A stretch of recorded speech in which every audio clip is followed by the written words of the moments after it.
Hey guys, what's up? So there now 12 here, and welcome back to part 6 of Let's Play Darkwing Duck. This episode we're going to be taking on Bushroot and his evil minions of retardedness, because a lot of his enemies are very strange. Anyway, we start off here in Woodman stage. There is a little bit of plagiarism, I guess. I don't think it's intentional. I know Capcom made the same game as Darkwing Duck, Mega Man bit. Anyway, here's a couple of bizarre enemies. First, the coils that shoot flowers at you. They are quite annoying. Best bet is to really just keep moving and dodge them. The other ones are the bulldogs that are so fat they get stuck in their own dog houses. These things, you just wail at them, and it's kind of funny as an enemy design, I suppose. The falcons, just deal with them the same as you did with the crows in Liquidator stage. Just try not to get hit too much, and if you know where to, if you keep your distance, you can take them out pretty easily anyway without them attacking you. So if you try to jump across to this vine, which is a bit of a gimmick of this stage, you just jump across the vines and try not to die. But yeah, I'd probably say this is probably the most annoying level overall, just because of the enemies. You've got the falcons and the dogs, and pretty much you're bound to get hit at least once when doing this stage because it's so annoying. Anyway, if we head into here, we're now into a Sonic stage, and we're now playing Sonic the Hedgehog 2. Now we're playing Super Mario Bros. 2, so I don't know. You can see the referencing from the other games. I don't think it was intentional, but I guess that's just the way it is. It's quite funny if you ask me. As far as this level goes, I'd say it's probably the hardest of the second tier of stages, the Bushroot, Megavolt, and Moriarty stages, so that's why I always like to keep it to last. I usually just go easiest to hardest, and I unfortunately stopped up there because I totally forgot about the gap in when trying to get the heart pack. These bats can sort of catch you off guard if you're not careful. You can also get to a secret area there, but I unfortunately missed it. And these enemies, just take them out like you would the egg ducks with the head things that you can only attack them when they hit you in the head, and fortunately I didn't die there.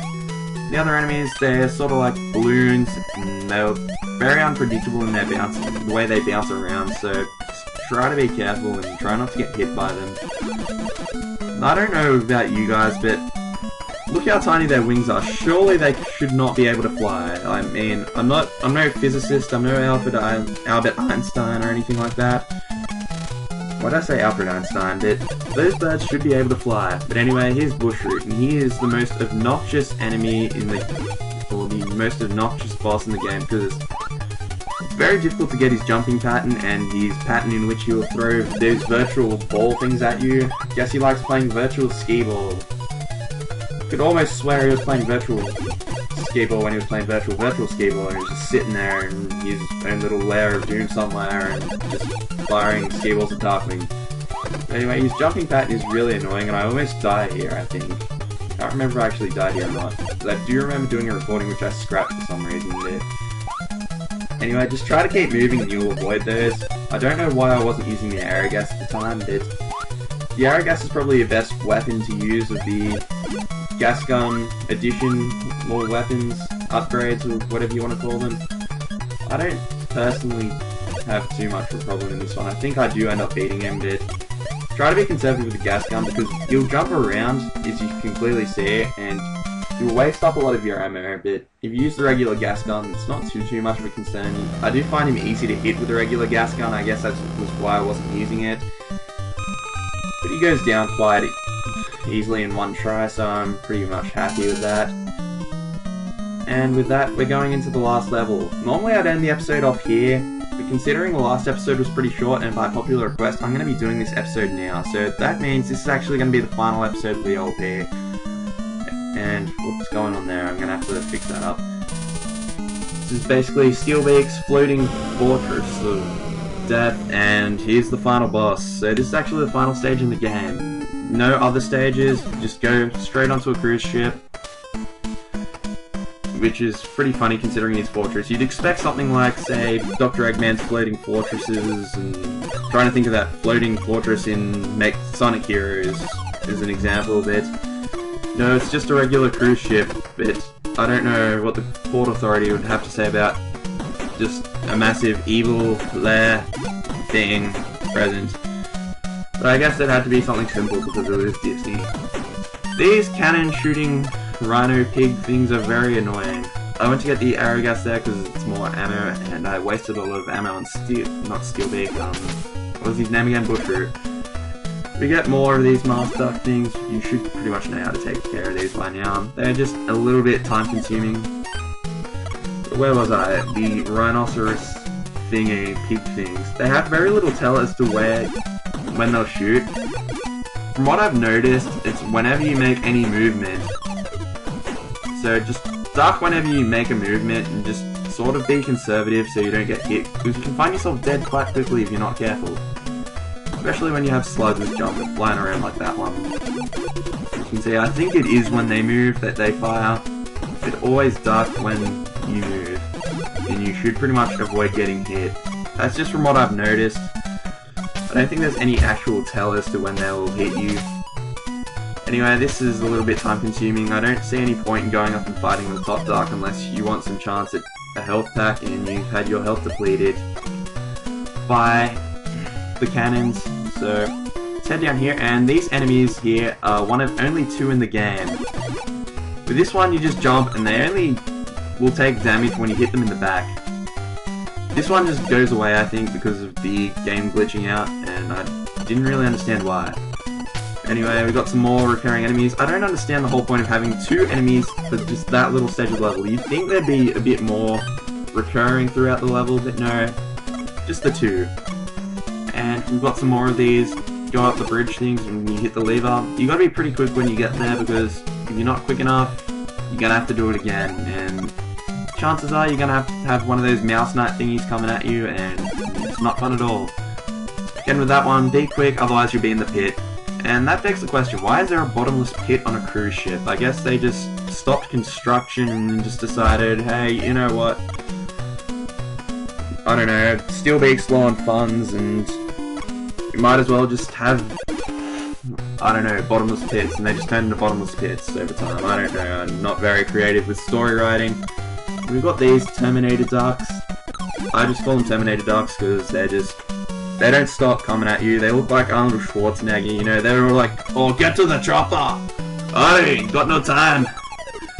But really, those things are quite annoying because they take, in total, 15 hits to kill. 5 in their first stage, their second stage they'll run around like an idiot, and their third stage they'll jump around with a pogo stick. But for the most part, you can avoid them because their AI is pretty much retarded, and they'll generally 9 times out of 10 jump off a cliff or something, or into a bottomless pit. So they're not too much of a worry. There is one at the end of the level which annoys the crap out of me, but we'll get to that when we get there. That one back there was a little bit annoying because it was sort of hard to me to get the Terminator duck on the screen. As you can see here, the Terminator duck just jumps into the pit and commits suicide. And there's some more lack of construction on Steelbeak's part. I don't know, this just makes no sense to me. I mean, there's some evil fortress just sitting in a port somewhere. You'd think the port authorities would notice that there's some evil hideout there and just going, excuse me sir, you cannot park your ship here, I guess. But I don't know, it's just a weird idea for a evil lair, a cruise ship that isn't even fully constructed and has bottomless pits. I don't know, Steelbeak, but you're kind of cheap, even though you're like some 1920s gangster. If you see him, you'll sort of see why he sort of comes across like that. And he sort of looks like Foghorn Leghorn too. Also, when you come here, try to get the homing gas. If you get the thunder gas, try to make sure you get the homing gas afterwards, because it's a good idea, because it's the best way to fight Steelbeak, from what I've noticed. Arrow gas is also effective on him, but we'll get it to him when we get to him. And we should be dealing with these Terminator ducks. We're actually almost at the final boss, so this level's a fair bit longer than the other levels that we've had recently. I consider this level kind of, I don't think it's all that hard really, but it's just, there's a lot of annoying enemies, and this is just the final fuck you where you get hit. I died here, so there was a bit of skipping, and this is the first phase of the boss fight. Basically, he'll fire these egg things at you. What you're going to want to do is just continuously wail on that little safe area that he's in. If you get hit once, you're pretty much good as dead, so it might take you a few tries to actually get up there, but when you get up there, it's not too bad at all. And with this second phase here, Steelbeak will have a save. generally the best thing to do is just go down whenever he has that safe door, he'll throw that safe door and then just go nuts with the homing gas. Alternatively, you can just jump up there and jump back down and just go nuts with the arrow gas or your regular gas gun. Either way works. I find this way personally a little bit easier. He's quite easy for a final boss, he's quite anticlimactic because there are a couple of difficult bosses. There he is, he sort of looks like a 1920s gangster Foghorn Leghorn crossover. And we've freed the city from Fowl's evil grip of terror, and we've earned the gratitude of our entire city forever. And with that finishes the game. It's quite a good game overall. I haven't really talked about my thoughts on it. My only real problem that I have with it is there's no real way to save the game. I guess that's sort of fair because it was in the NES era, but this was sort of towards the NES era, 1992. It was around when the SNES came out. So you'd think there'd be more like a password system at least, but fortunately for me I was playing that on an emulator. I could just hit a save state when I wanted to do that. And in the end it was a rock that killed Darkwing Duck.